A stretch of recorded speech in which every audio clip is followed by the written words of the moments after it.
મિત્રો, ગ્રહોની માયામાં મારા દરેક વાલા જાતકોનું સ્વાગત. આપ અમને નિહાળી રહ્યા છો ગ્રહોની માયામાં. આજે આપણે વાત કરીશું દૈનિક રાશિ ભવિષ્યની. મિત્રો, દૈનિક રાશિ ભવિષ્યની વાત કરતા પહેલા એક નજર નાખીએ આજના પંચાંગ ઉપર. તો 20 જાન્યુઆરી 2026 આજે મંગળવારનો દિવસ. મિત્રો, હનુમાનજીની આરાધના ઉપાસના કરી દિવસની શરૂઆત કરી શકાય. વિક્રમ સંવત 2082 ઈસવીસન 2026 માઘ માસ અને શુક્લ પક્ષ દ્વિતીય તિથિ. સિદ્ધિ યોગ બાલવ કરણ ને શ્રવણ નક્ષત્ર. આજના સૂર્યનો ઉદય 7:14 થી 5:50 સુધી અને આજના ચંદ્રમાં મકર રાશિમાં પરિભ્રમણ કરશે 1:36 સુધી. પછી કુંભ રાશિમાં પરિભ્રમણ કરવાના. આજના અભિજીત મુહૂર્ત 12:11 થી 12:53 સુધી અને આજનો રાહુકાળ 3:11 થી 4:30 સુધી. તો મિત્રો, આ હતું આજનું પંચાંગ. હવે આપણે વાત કરીશું આજનું ગ્રહ ગોચર. ગુરુદેવ વક્ર કન્ડિશનમાં મિથુન રાશિમાં પરિભ્રમણ કરી રહ્યા છે અને સિંહ રાશિમાં કેતુદેવ. ધન રાશિમાં કુંભ રાશિમાં પંચમ યોગ, 5 ગ્રહોનો યોગ. શુક્ર, મંગળ, ચંદ્ર, સૂર્ય અને બુધનો. પણ ચંદ્રદેવ 1:36 સુધી કુંભ રાશિમાં પરિભ્રમણ કરશે. રાહુ મહારાજ કુંભ રાશિમાં અને શનિદેવ મીન રાશિમાં યથાવત પરિભ્રમણ કરી રહ્યા. મિત્રો, આ હતું આજનું પંચાંગ. હવે આપણે વાત કરીશું એક નાનકડી ટિપ્સ. મિત્રો, ઘણા લોકોની કોમેન્ટો આવ્યા પછી આત્મા જાયતી પુત્ર. મિત્રો, આત્મા માટેની બાબતોની ઘણા કોમેન્ટો આવતી હતી, એટલે એક નાનકડો પ્રયોગ અને એક નાનકડી ટિપ્સ તમે તમારા જીવનમાં કરો અને માન, સન્માન, મોભો, પ્રતિષ્ઠા, ધન અને આત્મા, તમારો આત્મા શુદ્ધ બનાવો. સ્નાન કરવાથી શરીર શુદ્ધ થાય અને ધ્યાન કરવાથી મન શુદ્ધ થાય. પણ આત્મા સાક્ષાત્કાર કરવાથી આત્મા શુદ્ધ થાય. તો આત્મા એ પરમાત્માનું ધ્યાન કરવું પડે. મિત્રો, જન્મ કુંડલીમાં સૂર્યદેવ આત્માના કારક ગણવામાં આવેલા છે અને સૂર્યદેવ પિતાના કારક પણ હોય. જ્યારે સૂર્યદેવ પાપ ગ્રહોથી પીડિત થતા હોય ત્યારે પિતા પુત્રની બાબતો ઉપસ્થિત થાય, પિતાને નાની મોટી બાબતો ઉપસ્થિત થાય. શનિ સૂર્ય ભેગા થાય એટલે પિતા પુત્રની પ્રશ્નો મોટા અને વિખવા દ્વારા બનતા હોય છે. તો આત્મા માટે શું કરવું? મિત્રો, ધ્યાન, પ્રાણાયામ અને યોગ. ધ્યાન કરો, પ્રાણાયામ કરો અને યોગ કરો. મિત્રો, ધ્યાન એ પ્રકારનું કરવાનું કે તમે જ્યારે રાત્રિના સુમારે એકાંત જગ્યામાં પોતાના કોઈક એક અલગ ઓરડાની અંદર એકાંત જગ્યામાં એક સાક્ષી દીપક પ્રગટાવી અને આંખો બંધ કરી અને એ દીપક સામે તમારી અંતર્મનની દ્રષ્ટિથી તમે જ્યારે એને નિહાળશો ત્યારે તમારો આત્માનો પ્રકાશ સીધો દીપક ઉપર પડશે અને આ પ્રકાશિત થવા તમારા આત્માની અંદર એક અલગ પ્રકારની જ્યોત પ્રગટ થવાની. અને આ સમયે તમારે નાભીમાંથી ઓમનું ઉચ્ચારણ કરવાનું. ઓમ. આ ઉચ્ચારણ કરવાથી આત્મા અને દીપ, દીપ એ પ્રકાશ છે, આત્મા પણ એ પ્રકાશ છે. સૂર્ય એટલે આત્મા. જ્યારે બંને પ્રકાશનું મિલન થાય તમારા, તો આ કરવાથી નાભીમાંથી નીકળેલો નાદ જ્યારે અગ્નિદેવની સાક્ષી અને દીપકની સાક્ષીએ તમે જ્યારે આત્મામાંથી નીકાળો તો તમારા શરીરની અંદરથી આત્મામાંથી નીકળેલો અવાજ એક અલગ પ્રકારનું વાઇબ્રેશન તમારા શરીરમાં આપશે. અને આ 45 દિવસનો પ્રયોગ તમે કરો, તમારા ધારેલા દરેક કાર્યો, સરકારી નોકરી, માન, સન્માન, પ્રતિષ્ઠા, પુત્ર પ્રાપ્તિ. મિત્રો, પદ્માસન વાળી અને આ પ્રયોગ કરવો. પૂર્વ દિશા તરફ મુખ રાખવું અને એક દીપ પ્રજ્વલિત કરવો અને દીપકની સાક્ષીએ આ હોમ મંત્રનો નાદ કરી અને આ તમે ધ્યાન કરી શકો છો. રેચક, પૂરક અને કુંભક કરવાથી પણ આત્મા શુદ્ધ થાય છે. રેચક એટલે ખેંચવું, પૂરક એટલે સંગરવું અને કુંભક એટલે આ પ્રમાણે રેચક, પૂરક ને કુંભકના પ્રાણાયામ કરવાથી પણ તમારા આત્મા શુદ્ધ થાય છે. ધ્યાન, ધ્યાન એટલે તમે ઘણા પ્રકારના ધ્યાન કરી શકો છો. મૌન વ્રત કરીને પણ તમે ધ્યાન કરી શકો છો. નિંદ્રા અવસ્થાની અંદર પણ તમે ધ્યાન કરી શકો છો.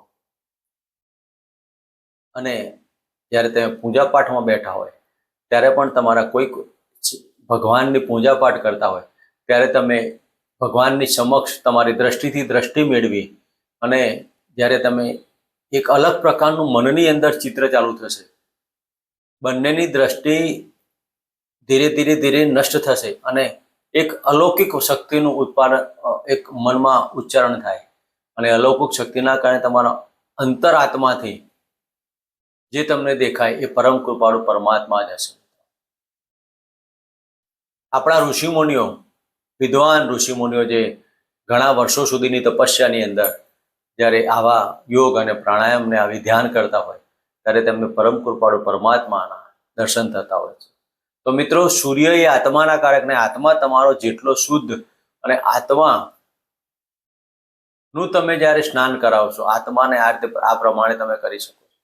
અને આવા નાના મોટા પ્રયોગો કરવાથી તમારા જીવનમાં સુખ શાંતિની સમૃદ્ધિ થાય. દિવસ દરમિયાન કરેલી ચિંતાઓ, દિવસ દરમિયાન કરેલી ઉપાધિ, દિવસ દરમિયાન કરેલી માનસિક ટેન્શનો, આ એક ધ્યાન કરવાથી સમગ્ર પ્રશ્નોનો તમને જવાબ મળી જશે. તમારા જે કોઈ નિરાકરણ કરવું હોય, જે કોઈ તમારી અપેક્ષાઓ હોય, આરાધનાઓ હોય, તે આ નાદ હોમ શબ્દના ઉચ્ચારણથી દરેક કાર્યમાં થશે. મિત્રો, હોમ શબ્દનું ઉચ્ચારણ કરો, પદ્માસન વાળી હોય અને બે હાથ જ્યારે તમારા ઘૂંટણ પર મૂકીને તમે હોમ શબ્દનો નાદ કરો, તમારા મણકાની અવસ્થા એકદમ સ્ટ્રેટ રાખવાની અને ત્યારે તમારા 7 ચક્રો એક્ટિવ થશે. અને આ 7 ચક્રો એક્ટિવ થવાથી તમારા જીવનમાં દરેક પ્રકારના તમે જે પણ નિર્ણયો, ડિસિઝન લેવા હોય તમે કરી શકો. મિત્રો, આવા નાના મોટા પ્રયોગ કરવા તમારા જીવનમાં સુખ શાંતિની સમૃદ્ધિ પ્રાપ્ત થાય અને આત્મા શુદ્ધ થવાનું આ એક 45 દિવસનો પ્રયોગ તમે કરો અને તમારા જીવનમાં સુખ શાંતિની સમૃદ્ધિ. મિત્રો, વાત કરીશું આજનું હવે દૈનિક રાશિ પરિભ્રમણમાં પ્રથમ રાશિ મેષ રાશિ. મેષ રાશિના જાતકોને દશમ સ્થાને પરિભ્રમણ કરતા આ ચંદ્રદેવ. મિત્રો, મેષ રાશિના જાતકોને દશમ સ્થાને પરિભ્રમણ કરતા ચંદ્રદેવ આજના દિવસમાં મકાન સુખ, વાહન સુખની કંઈક લેવડ દેવડ કરી હોય તો કરી શકો છો. આજના દિવસમાં સત્તા ઉપર બેસવાનો યોગ પણ કરી શકાય. સારી સત્તા, સારું માન સન્માન અને મનમાં એક અલગ પ્રકારની એનર્જી ઊભી થવાની. તો આજના દિવસમાં મેષ રાશિના જાતકોએ હનુમાનજીની આરાધના ઉપાસના કરી દિવસની શરૂઆત કરી. મિત્રો, વાત કરીશું વૃષભ રાશિની. વૃષભ રાશિના જાતકોને ભાગ્યસ્થાને પરિભ્રમણ કરતા પંચગ્રહી યોગ. આજના દિવસમાં વૃષભ રાશિના જાતકોનું સાહસ અને નિર્ણય અટક રહેશે. તમે તમારા ધારેલા કાર્યો દરેક પૂર્ણ કરવા માટે તત્પર રહેવાના. તે નાણાકીય હોય, સંતાનને લગતા હોય કે લાભની બાબતો હોય. તો આ દરેક કાર્યમાં સફળતા માટે આજના દિવસમાં તમે 99 મંત્રની આરાધના કરો. ઓમ એમ રીમ ક્લીમ ચામુંડા વિચ્છે. મિત્રો, વાત કરીશું મિથુન રાશિની. મિથુન રાશિના જાતકોને અષ્ટમ સ્થાને પરિભ્રમણ કરતા આ ચંદ્રદેવ. મિત્રો, પંચગ્રહી યોગ. જ્યારે ગુપ્ત તમારું બાબતો હોય અને દરેક પ્રકારમાં એનાલિસિસ, સંશોધન આજે તમે માગી લેવાના. કોઈ પણ બાબત હોય તમે સંશોધન કરવાના. સારું, નડતું, ખોટું, આ તે બધી બાબતોમાં આજે તમારા મન ઉપર એકાગ્રતા રાખવાની જરૂરિયાત ઊભી થવાની. ખોટા નિર્ણયો અને ખોટા વાદ વિવાદોમાં નહીં પડવું. મિથુન રાશિના જાતકોએ આજના દિવસમાં હનુમાનજીના મંદિરે એક કેળું અર્પણ કરી અને આજનો દિવસ પસાર કરો. મિત્રો, વાત કરીશું કર્ક રાશિની. કર્ક રાશિના જાતકોને સપ્તમ સ્થાને પરિભ્રમણ કરતા આ ચંદ્રદેવ. મિત્રો, આજે કર્ક રાશિના જાતકોને દાંપત્ય જીવનમાં જે કોઈ પ્રશ્ન હશે તેનું સોલ્યુશન આપવાનું અને પ્રેમમાં વૃદ્ધિ, સાહસમાં સિદ્ધિ. જે જાતકો પ્રેમમાં પડેલા હોય અને લગ્નમાં તબદીલ કરવા માંગતા હોય તેવા જાતકોને આજના દિવસમાં સફળતા પ્રાપ્ત થાય. તો કર્ક રાશિના જાતકોએ શિવજીની આરાધના ઉપાસના કરો અને મહામૃત્યુંજય મંત્રના જાપ કરો. મિત્રો વાત કરીશું સિંહ રાશિની. સિંહ રાશિના જાતકોને છઠ્ઠા સ્થાને પરિભ્રમણ કરતા ચંદ્રદેવ. મિત્રો સિંહ રાશિના જાતકોને એક્સપોર્ટ ઇમ્પોર્ટના કાર્યોમાં સફળતા મળવાની, બહારના સંબંધો તમને આજે કોઈ બાબતે ચિંતા ઊભી ના કરે તેની કાળજી લેવી. આજના દિવસમાં નાણાકીય વ્યવહારો કરતા પહેલા પણ સાચવવું. પછી બેંકની લોન હોય કે કોઈને આપવાના હોય કે લેવાના હોય, દરેક કાર્યો આજે જોઈ વિચારને કરવા. તમારા ઘણા સમયથી બેંકમાં લોન લીધેલી હોય અને લોનનું ઇન્ક્વાયરી આવે તેમાં તમારી માનસિક ટેન્શન ઊભા થાય. તો સિંહ રાશિના જાતકોએ આજના દિવસમાં કાળા કૂતરાને દૂધને રોટલી અર્પણ કરી અને શિવજીના મંત્ર કરો. મિત્રો વાત કરીશું કન્યા રાશિની. કન્યા રાશિના જાતકોને પંચમ સ્થાને પરિભ્રમણ કરતા આ ચંદ્રદેવ. મિત્રો આપની કુંડલીમાં લાભ સ્થાનના માલિક થઈને પંચમ સ્થાને શેર, સટ્ટા, લોટરી, આકસ્મિક ધન લાભના યોગો. આજનો દિવસ આપના માટે અતિ ધનલાયી અને સુખ શાંતિની બાબતો, પ્રેમમાં સફળતા, આકસ્મિક વ્યક્તિનું મિલન અને પ્રેમમાં પ્રભુત્વતા. તો કન્યા રાશિના જાતકોએ સિઝનેબલ ફ્રૂટનું દાન કરી અને નાના બાળકોને ચોકલેટોનું દાન કરો, ગમતી ચોકલેટો, અને આજનો દિવસ પસાર કરો. મિત્રો વાત કરીશું તુલા રાશિ. તુલા રાશિના જાતકોને ચતુર્થ સ્થાને પરિભ્રમણ કરતા આ ચંદ્રદેવ. આજના દિવસમાં રાજકીય ક્ષેત્રે અને સરકારી ક્ષેત્રે જોડાયેલા જાતકોને માન, સન્માન, મોભો, પ્રતિષ્ઠાની બાબતો ઉપસ્થિત થવાની. જે જાતકો જમીન દલાલીના કાર્યો કરતા હોય તેવા જાતકોને આજે મીટિંગ સફળતાવાળી નિર્વાહથી ધનલાભની બાબતો થાય અને મોટા ધનની અંદર આજે લાભ થવાથી મનમાં આનંદ ને ઉત્સમ, હૃદયમાં ખૂબ મજાનો ઉમળકો આવવાનો. તો તુલા રાશિના જાતકોએ આજે અંબા માતાના મંદિરે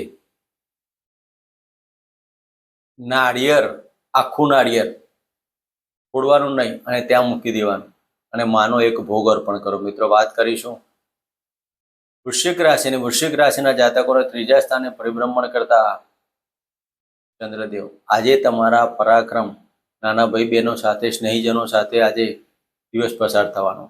આજના દિવસમાં પેટને લગતા રોગોમાં સાચવવું અને ભાગ્યની ઉન્નતિ આજનો દિવસ સફળતાવાળો બનાવશે. વૃશ્ચિક રાશિના જાતકોએ હનુમાન ચાલીસાના પાઠ કરી દિવસ પસાર કરો. મિત્રો વાત કરીશું ધન રાશિની. ધન રાશિના જાતકોને ધનસ્થાને પરિભ્રમણ કરતા ચંદ્રદેવ. મિત્રો ધન રાશિના જાતકોએ ગળાના લગતા પ્રશ્નો ઊભા થાય, વાયરલ ઇન્ફેક્શન, દાંતને લગતા રોગો, દાંતનું ઓપરેશન પણ કહી શકાય. આજના દિવસમાં જે જાતકો ખોટા વ્યસનો, મસાલા કે એવું કોઈ બાબતોમાં જે શરૂઆત કરતા હોય કે જે જાતકો આ વ્યસન સાથે જોડાયેલા હોય તેવા જાતકોએ દૂર રહેજો. ગળાની ઇન્ફેક્શન ને વાયરલ ઇન્ફેક્શનથી સાચવવું. એ ઇન્ફેક્શન અલગ પ્રકારનું ના નીકળે અને માનસિક ટેન્શન ઊભા ન થાય તેની કાળજી લેવી. તો ધન રાશિના જાતકોએ શિવજીની આરાધના ઉપાસના કરી દિવસ પસાર કરો. મિત્રો વાત કરીશું મકર રાશિની. મકર રાશિના જાતકોને લગ્નમાંથી પરિભ્રમણ કરતા ચંદ્રદેવ. મિત્રો મકર રાશિના જાતકોને પેટને લગતી બાબતો ઉપસ્થિત થાય, ગુપ્તાંગના રોગો અને ગુપ્ત રોગોથી તમારે સાચવો. આજના દિવસમાં વાયરલ ઇન્ફેક્શન, શરીરમાં શરદી, કફની બાબતોની તમે કમ્પ્લેન આવશે, પણ માનસિક ટેન્શનો અને ઉગ્રતા, થોડો ગુસ્સા સાથે દિવસ આજનો પસાર થશે. તો આજના દિવસમાં શનિદેવના મંત્ર કરી અને કાળા કૂતરા દૂધની રોટલી અર્પણ કરી. મિત્રો વાત કરીશું કુંભ રાશિની. કુંભ રાશિના જાતકોને 12મા સ્થાને પરિભ્રમણ કરતા ચંદ્રદેવ. આજના દિવસમાં મોસાળ પક્ષની અંદર આકસ્મિક ચિંતા ઊભી થાય અને આ ચિંતાના કારણે માનસિક ટેન્શન ઊભા થાય. તો કુંભ રાશિના જાતકોએ આ સમય દરમિયાન પિતૃદેવના મંત્ર કરવા સાથે શનિદેવના મંત્ર કરવા. મિત્રો વાત કરીશું મીન રાશિની. મીન રાશિના જાતકોને લાભસ્થાને પરિભ્રમણ કરતા આ ચંદ્રદેવ. મિત્રો આજના દિવસમાં પેટને લગતા રોગોનું નિરાકરણ આવવાથી મનમાં આનંદ અને ઉત્સાહ, સંતાનની પ્રાપ્તિ, સંતાનના સારા સમાચાર, વાણી ઉપર સંયમ રાખવો. આજના દિવસમાં મીન રાશિના જાતકોએ થોડીક વાણીની બાબતોમાં ચકાસણી કરવી. મનમાં ઉગ્રતા અને બોલવાની ભાષા પર કંટ્રોલ ન રાખે તો સાસરી પક્ષમાં કંઈક મોટી બાબતો ઉપસ્થિત થાય અને માનહાનિ ન થાય. તેના માટે આજના દિવસમાં શનિદેવની આરાધના ઉપાસના કરી હનુમાન ચાલીસાના પાઠ કરવા. મિત્રો આ હતું આજનું દૈનિક રાશિ ભવિષ્ય. ફરી મળીશું આ જ જગ્યાએ. ચલો જય માતાજી, જય શ્રી કૃષ્ણ.